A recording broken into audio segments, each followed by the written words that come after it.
하나님, 우리와 동행하시는 주님은 오직 우리의 영원하신 기업임을 고백합니다. 생명보다 귀한 주님의 능력의 오른손을 붙들고 오늘도 하루 출발합니다. 주의 십자가의 보혈에 피가 묻어있는 하나님의 사랑과 하나님의 역사하심을 오늘도 우리의 눈으로 본바요 몸으로 체험된 바가 되어질 수 있도록 은혜를 베풀어 주실 줄 믿습니다. 시간의 방관자가 아니고 시간의 주관자가 되어서 하나님의 원하시는 분량까지 이룰 수 있는 우리의 삶이 되기를 원합니다. 오늘 한날 우리를 가로막고 있는 모든 것들, 문제들이 해결되는 역사가 있게 하시고 오직 하나님의 역사로 모든 길이 열려지는 형통함이 있게 해 주옵소서. 예수님의 이름으로 기도하옵나이다. 아멘.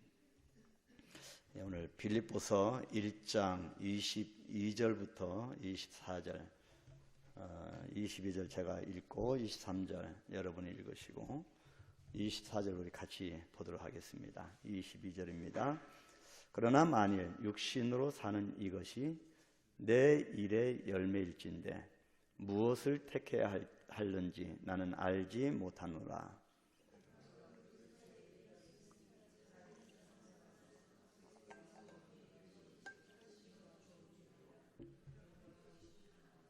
내가 육신으로 있는 것이 너희를 위하여 더 유익하리라. 아멘. 우리가 계속적으로 바울의 아주 강력하게 젖어 있는 예수 그리스도를 향한 그 사랑을 우리가 계속 보고 있습니다. 바울은 살든지 죽든지 자기 몸에서 그리스도를 존귀하게 하고 싶었습니다. 그 큰 이유는 내게 사는 것이 그리스도이기 때문입니다. 지난 시간에 바울의 확고한 생사관을 통하여서 내게 사는 것이 그리스도라고 하는 의미를 7가지로 살펴보았습니다. 그런데 오늘은 바울이 삶과 죽음 사이에서 혼선을 겪고 있는 모습을 그리고 있습니다. 그런데 이 혼선은 갈 바를 알지 못해서 정말 혼란 가운데 있는 것이 아닙니다. 바울은 지금 자신이 둘 사이에 끼어 있다 그렇게 말을 합니다. 23절 상반절에 내가 그 둘 사이에 끼었으니 이 말은 붙잡혔다고 하는 뜻입니다. 다시 말해서 바울이 2가지 소원이 있는데 그 2가지 소원에 흔들리고 있는 상태를 말합니다.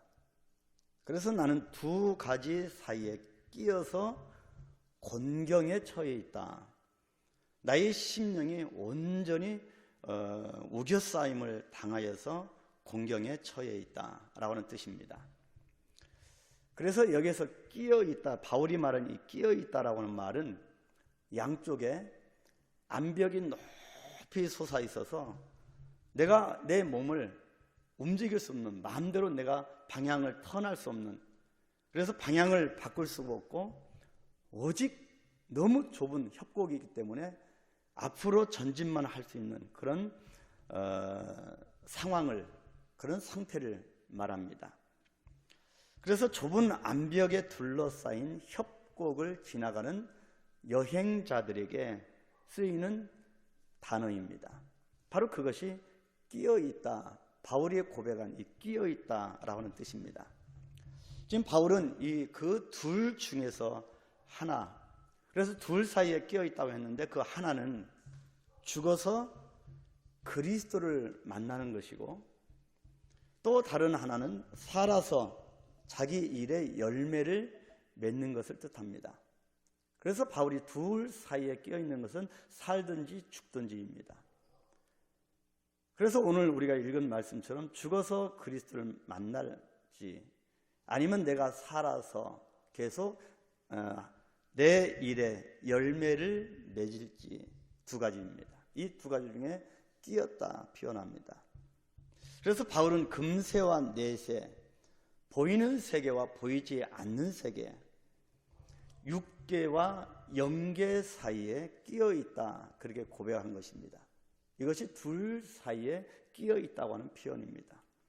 그래서 방향을 알지 못해서 방황하는 그런 사람의 그런 넋두리가 아닙니다. 그래서 빌립보 교회와 주님 사이, 그리고 15절에 기록한 대로 착한 뜻으로 전도하는 사람들과 순전치 못한 15절에는 투기와 분쟁으로 그렇게 전도하는 사람들 사이, 그리고 삶과 죽음, 이 생사 간에 끼어서 무엇을 택해야 할는지 알지 못하겠다고 말을 하는 것입니다. 바울은 이런 경우에 21절 하반절에 죽는 것도 유익하다, 그렇게 말을 합니다. 죽는 것은 떠나는 것이라고 하였습니다. 23절 중반절에 차라리 세상을 떠나서라고 합니다. 여기서 떠난다라고 하는 말은 보니까 세 가지 경우의 배경이 있는 것을 보았습니다. 여러 가지 뜻이 있는데 원어적인 해석을 보면 세 가지 경우입니다. 떠난다라고 하는 첫 번째 의미는 텐트의 밧줄을 풀고 말뚝을 빼면서 캠프를, 자기가 머물렀던 거기 이 캠프를 걷어치우는 경우에 쓰이는 말입니다. 다시 말하면 이 세상 장막을 걷어치우고 이 세상이라고 하는 이 캠프에 머물렀던 모든 그것을, 장막을 걷어치우고 영광스러운 새 세계를 향하는 경우입니다. 고린도후서 5장 1절에 정확하게 이 부분을 기록하고 있습니다. 만일 땅에 있는 우리의 장막집이 무너지면 하나님께서 지으신 집, 곧 손으로 지은 것이 아니요 하늘에 있는 영원한 집이 우리에게 있는 줄 아느니라. 두 번째, 떠난다는 뜻은 항구에 정박된 배에 밧줄을 풀고 그리고 내렸던 이 닷을 들어 올리고 귀향을 위하여 출항하는 경우에 쓰였습니다. 죽음이라고 하는 것은 이 세상이라고 하는 외국의 항구를 떠나서 영원한 천국의 고향으로 귀향한다고 하는 뜻입니다. 세 번째, 떠난다고 하는 뜻은 얽힌 문제들을 푼다고 하는 뜻을 갖고 있습니다. 죽음이라고 하는 것은 모든 인생의 희로애락의 문제를 푸는 것이 된다고 하는 뜻입니다.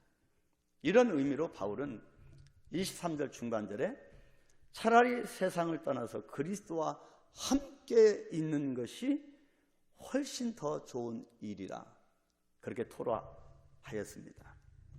성경은 성도가 이 세상을 떠나면 그리스도에게로 간다고 분명하게 기록합니다. 그래서 바울은 떠나는 것도 유익하다, 그렇게 말을 했습니다.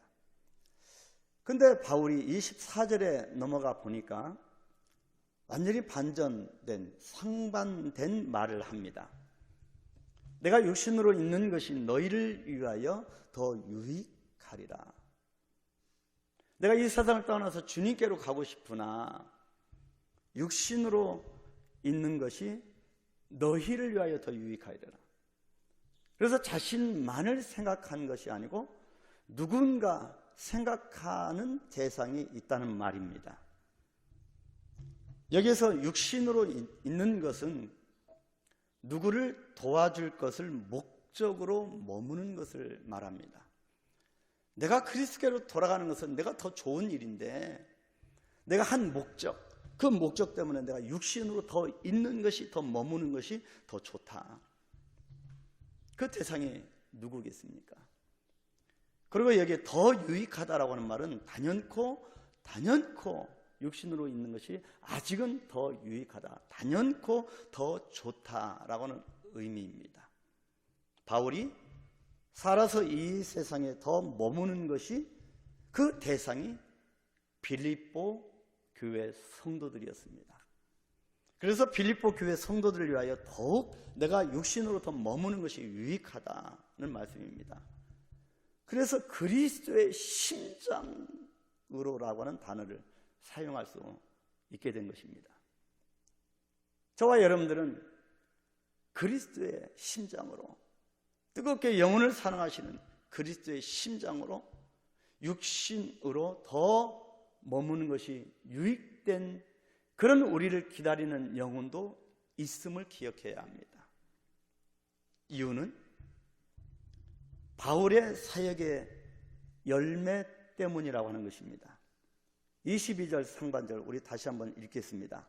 그러나 만일 육신으로 사는 이것이 내 일의 열매일진대. 아멘.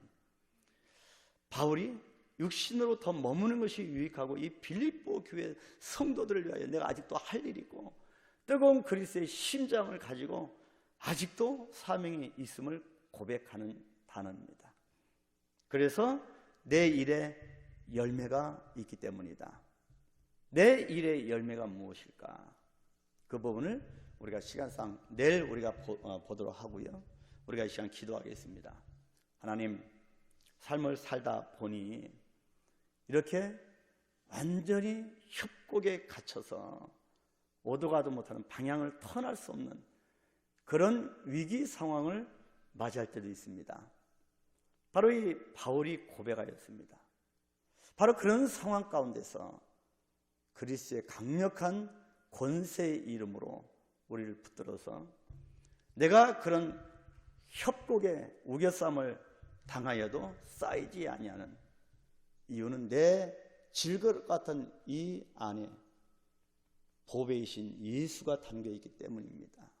하나님, 오늘도 내 안에 예수로 담겨 있는 삶이 되게 하시고, 그래서 내가 내 주인공이, 내 시간의 주인공이 아니고 주님께서 이끌어 주옵소서. 오직 내 안에 그리스도께서 존귀케 되어지는 역사가 오늘도 펼쳐질 수 있도록, 그래서 우리 모든 시야가 열려져서 우리가 육계에 있는 이런 육적인 것에서 우리가 벗어나서 영적인 세계를 바라볼 수 있도록 하나님, 나를 통하여 간절히 외치는 와서 도우라고 하는 그런 영혼의 외침을 우리가 영의 귀를 열어서 들을 수 있도록, 그래서 육신으로 더 머무는 것이 유익하다고 하는 이 바울의 고백이 우리 가운데서 있을 수 있도록 축복해달라고 간절하게 기도하시고, 우리가 이 나라 민족을 위하여 기도하고 전도와 선교를 위하여 기도하고 주님 앞에 소용되는 그런 인생이 되어질 수 있도록 축복해달라고, 마지막 끝까지 얽매인 것들이 나를 괴롭히는 모든 상황 가운데 주님께서 에바다의 축복의 역사가 우리 눈에 펼쳐질 수 있도록 하나님의 능력의 역사를 보게 하옵소서. 간절하게 기도하시겠습니다. 주기도문합니다. 하늘에 계신 우리 아버지여, 이름이 거룩히 여김을 받으시오며 나라의 임하옵시며 뜻이 하늘에서 이룬 것 같이 땅에서도 이루어지이다. 오늘날 우리에게 일용할 양식을 주옵시고 우리가 우리에게 죄진 자를 사하여 준 것 같이 우리의 죄를 사하여 주옵시고 우리를 시험에 들게 하지 마옵시고 다만 악에서 구하옵소서. 나라와 권세와 영광이 아버지께 영원히 있사옵나이다. 아멘.